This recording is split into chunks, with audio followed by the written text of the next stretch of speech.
عثمانیہ خاندان آج کل کہاں ہے؟ سلطنت عثمانیہ کے خاتمے کے بعد عثمانی خاندان کے ساتھ کیا ہوا اور انہیں کن حالات کا سامنا کرنا پڑا، اور آج کل یہ کہاں پر مقیم ہیں؟ ہماری آج کی ویڈیو کا موضوع یہ ہے۔ 1 نومبر 1922 تاریخ اسلامی کا وہ سیاہ دن ہے جب سلطنت عثمانیہ کے خاتمے کا باضابطہ طور پر اعلان کیا گیا۔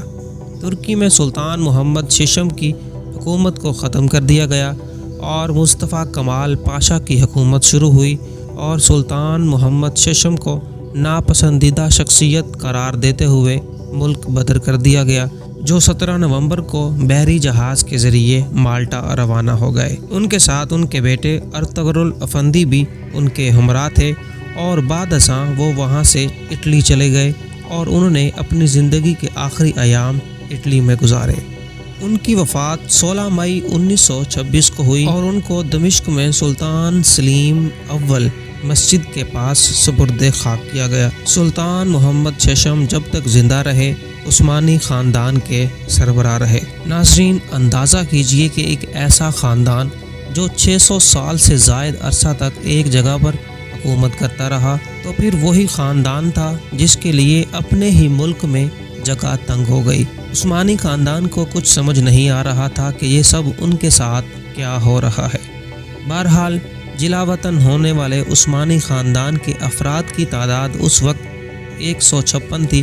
ان میں سلطان کے ساتھ بہت سی شہزادیاں، شہزادے اور ان کی بیویاں شامل تھیں، اور کچھ نوکر وغیرہ بھی ان کے ساتھ شامل تھے جو کسی بھی حال میں اپنے مالک کا ساتھ نہیں چھوڑ سکتے تھے۔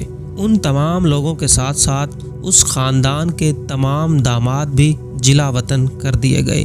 خاندان کے تمام افراد کو یک طرفہ پاسپورٹ دیا گیا، تو خاندان والوں نے پہلے مصر جانا چاہا جو کبھی ان کی سلطنت میں شامل تھا، لیکن نہ تو انگریز حکومت اور نہ ہی وہاں کے شاہ فواد نے ان کو مصر آنے کی اجازت دی۔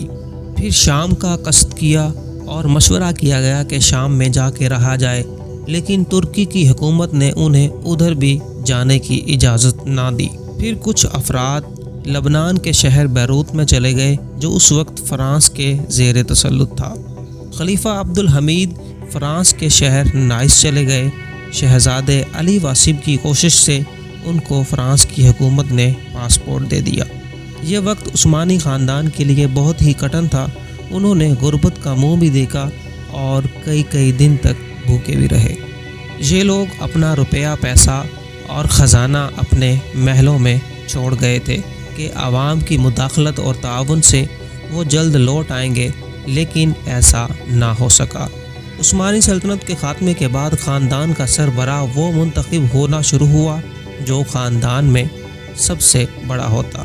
1926 میں سلطان محمد ششم کی وفات کے بعد اس مشق پر باقاعدہ عمل ہونا شروع ہوا اور آج تک جاری ہے۔ آج کل عثمانی خاندان کے سربراہ دندار علی عثمان ہیں، جو کہ خاندان آل عثمان کے 44ویں سربراہ ہیں۔ آپ سلطان عبدالحمید دوم کے پرپوتے ہیں اور شہزادہ محمد سلیم کے بیٹے ہیں۔ آج کل اپنے خاندان کے ساتھ دمشق شام میں مقیم ہیں۔ 1954 میں عثمانی خواتین کو ترکی میں آنے اور رہنے کی اجازت مل گئی تھی، اور 1974 میں مردوں کو بھی ترکی میں رہنے کی اجازت مل گئی تھی، لیکن خاندان کے بعض افراد نے ترکی سے باہر رہنا پسند کیا۔ آج کل عثمانی خاندان مختلف ملکوں میں پھیلا ہوا ہے، جن میں امریکہ، فرانس، مصر، شام اور ترکی شامل ہے۔ سلطان عبدالحمید خان کے پوتے عبدالحمید کائی خان ترکی میں عثمانی خاندان کی نمائندگی کرتے ہیں۔ آپ 1969 میں پیدا ہوئے اور ترکی میں مقیم ہیں۔ آپ مذہبی لحاظ سے بھی بہت اچھے انسان ہیں۔ آپ کی شکل سلطان عبدالعزیز سے بھی بہت زیادہ ملتی ہے۔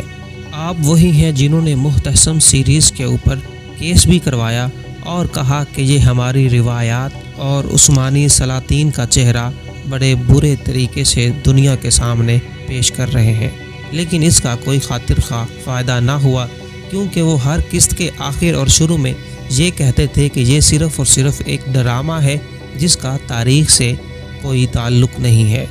لیکن پھر بھی بعض لوگ اس کو تاریخ مان کر عثمانی سلاطین کو برا بلا کہتے آ رہے ہیں۔ شہزادی نیر خان عثمانی، ناز عثمانی اور شہزادے یوز سلیم عثمانی بھی ترکی میں مقیم ہیں۔